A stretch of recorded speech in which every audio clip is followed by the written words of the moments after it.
പിന്നെ അമ്മ എഴുതിക്കൊള്ളു എനിക്ക് സംസാരിക്കണമെന്നില്ല. ഇല്ല അതന്നെ വരുമോ? ഇല്ല, എനിക്ക് സംസാരിക്കണമെന്നില്ല. എന്ത് ഇല്ല അതന്നെ കാര്യം?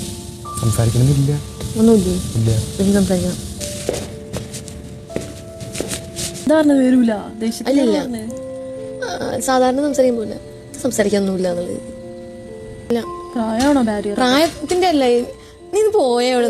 കാര്യം ചോദിക്കട്ടെ, പ്രായം വീട് ആ വ്യക്തിയെ നീ നിനക്ക് നിന്റെ വരനായിട്ട് സ്വീകരിക്കാൻ ഇല്ല, പ്രായം നോക്കിയല്ലോ ഒരാളെ സ്നേഹിക്കുന്നല്ലോ. പ്രായം നോക്കിയല്ലോ സ്നേഹിക്കുന്നത്. ഡയലോഗാണ് ചേട്ടാ ചേട്ടനേക്കാളും നല്ല പെൺകുട്ടിയെ കിട്ടും ചേട്ടാ. അങ്ങനെ നീ പറയില്ല, അതെല്ലാരും അടിക്കുന്ന ഡയലോഗ്. അതെ, പ്രായത്തിന്റെ പ്രശ്നം, പ്രായം കൂടിപ്പോയിട്ടല്ല പ്രശ്നമാവും. ഞാനായപ്പോലെ ഔട്രാക്കം കൊണ്ട് ഓരോരുത്തന്മാരും ഓരോരുത്തിയോട് വന്നേക്കും. ഞാൻ എന്ത് ചെയ്തേ? ഞാൻ തമാശ കാണിച്ചില്ലേ? കാര്യം പറയാം. ഒരു പൊടിക്ക് ഓവറല്ലേ? ഇല്ല ഇല്ല, എനിക്ക് അത് ഇഷ്ടമാണ്. ഭാര്യ ഹസ്ബൻഡിനെ വിളിക്കുന്നത് എന്തുവാ?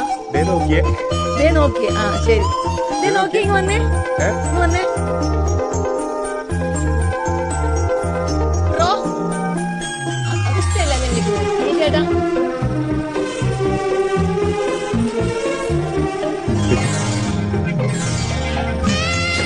വഴി മാറി നടന്നിട്ട് ഇങ്ങോട്ട് നോക്കുന്നുണ്ടല്ലോ. സന്തോഷം കയറിയപ്പോ ഈ ചെറുപ്പാടാ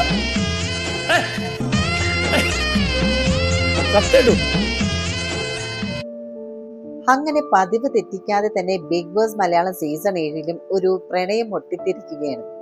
അനുവിനോട് അനീഷ് നടത്തിയ പ്രണയാഭ്യർത്ഥന അനുവിനെ മാത്രമല്ല പ്രേക്ഷകരെ ആകെ കൺഫ്യൂഷൻ അടുപ്പിച്ചു. ഒറ്റക്കൊമ്പനായിരുന്ന അനീഷിന് എന്താണ് സംഭവിച്ചതെന്ന് മനസ്സിലാക്കാൻ പ്രേക്ഷകർക്ക് കഴിയുന്നില്ല.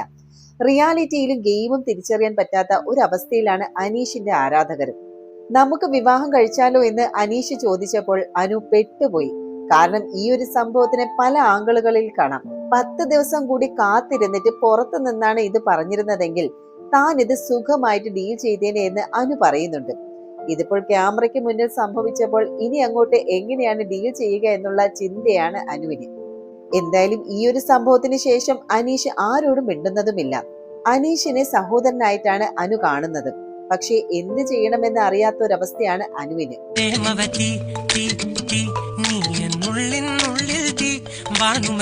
എന്നെ കുറിച്ചുള്ള അഭിപ്രായം എന്താനുമുണ്ട്? അനീഷേട്ടാ ഇപ്പൊ കുറെ മാറി. ആദ്യമൊക്കെ വന്ന സമയത്ത് എനിക്ക് താല്പര്യം ഉണ്ടായിരുന്നില്ല. ഇങ്ങനത്തെ ആളെ ആദ്യമായിട്ടല്ലേ കാണുന്നത്. നല്ല നല്ല ഒരാൾ, ആർക്കും ഇഷ്ടപ്പെടുന്നു. അങ്ങനെയാണെങ്കിൽ നമുക്ക് വിവാഹം കഴിച്ചാലോ?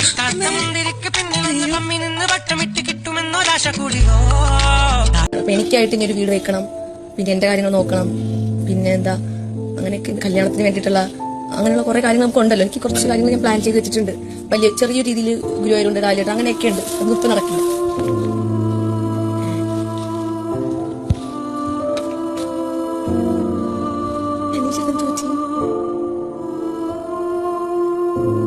ഇത് പ്രാങ്കാണ്, ഞാൻ വിശ്വസിക്കുന്നില്ല.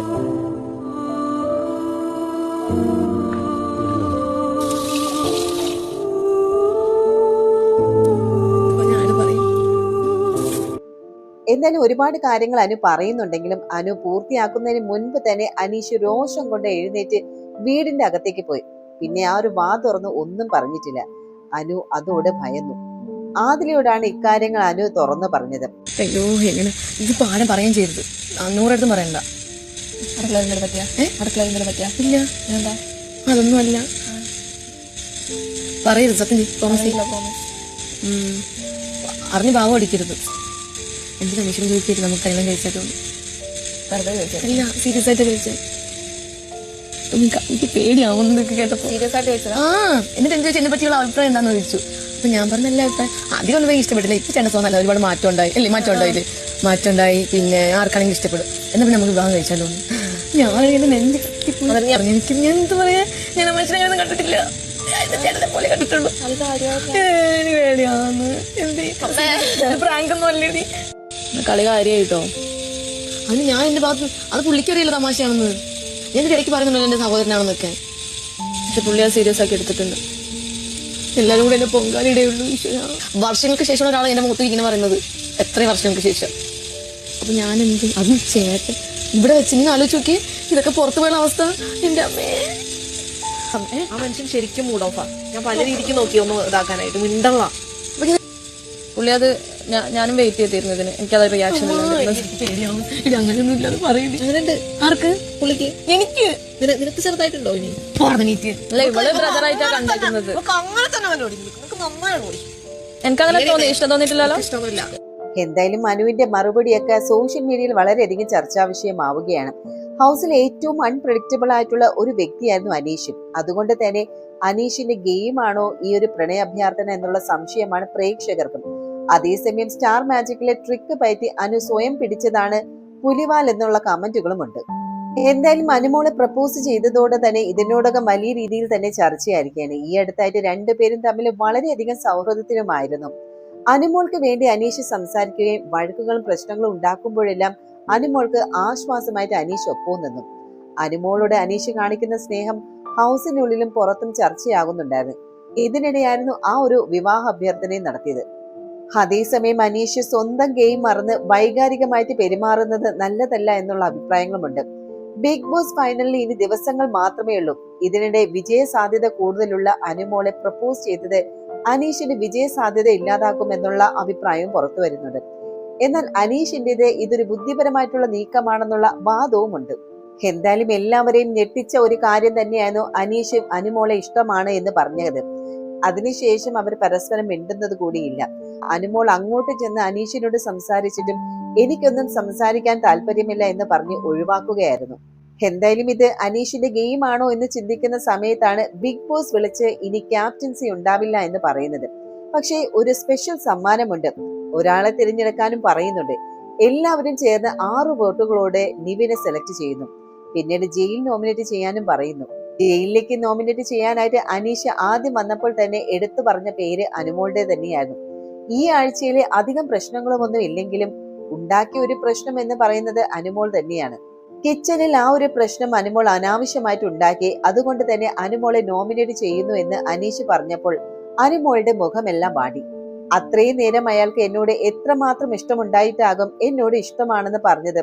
ഒരാൾ നമ്മളെ സ്നേഹിക്കുന്നതും വലിയ ഭാഗ്യമല്ലേ എന്നെല്ലാം പറഞ്ഞ് അനീഷിനെ പുകഴ്ത്തിയ അനുമോളാണ് ഒരു നിമിഷം തകർന്നു പോയത്.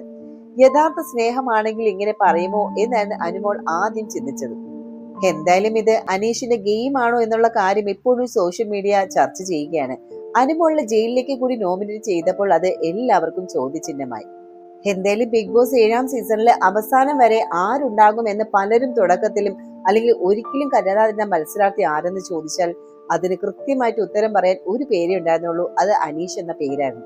ഒരു പക്ഷേ ഒരു കോമഡർ എന്നതിലുപരി അനീഷിന്റെ രീതികളും പെരുമാറ്റവും ആദ്യ ദിനങ്ങളിൽ ഈ സഹമത്സരാർത്ഥികളിൽ എന്ന പോലെ തന്നെ കാണുന്ന പ്രേക്ഷകരിലും സംശയത്തിന്റെ വിത്തുകൾ പാകിയിരുന്നു എന്ന് വേണം പറയാൻ. ആവർത്തിച്ചുള്ള സംസാരവും ചില രീതികളും ഒക്കെ അന്ന് വിമർശനത്തിന് ഇടയാക്കിയിരുന്നു. മാത്രവുമല്ല സെലിബ്രിറ്റി പട്ടം ഇല്ലാത്തതിനാൽ തന്നെ തുടക്കത്തിൽ ഏറെ ഡീഗ്രേഡ് ഏറ്റുവാങ്ങാനും അനീഷിന് യോഗമുണ്ടായി. എന്നാൽ ബിഗ് ബോസ് പകുതി ദിവസങ്ങൾ പിന്നിട്ടപ്പോൾ തന്നെ അനീഷിനോടുള്ള മത്സരാർത്ഥികളുടെ സമീപനത്തിൽ കാര്യമായിട്ട് മാറ്റമുണ്ടാവുന്നതും പ്രകടമായിരുന്നു. അതിനെ ശരിവെച്ചുകൊണ്ട് ബിഗ് ബോസ് 90 ദിവസങ്ങളിലേക്ക് അടുക്കുമ്പോൾ അനീഷ് പോരാട്ടത്തിന്റെ മുൻനിരയിൽ തന്നെയുണ്ട്. ഏറ്റവും കുറവ് നോമിനേഷൻ വന്ന മത്സരാർത്ഥി എന്ന റെക്കോർഡും ഇക്കുറി അനീഷിന് സ്വന്തമായി. ഇപ്പോഴിതാ ബിഗ് ബോസിന് പുറത്തുള്ള ജീവിതം പോലും അനീഷ് മറന്നു എന്ന് പറയുകയാണ് ആരാധകർ.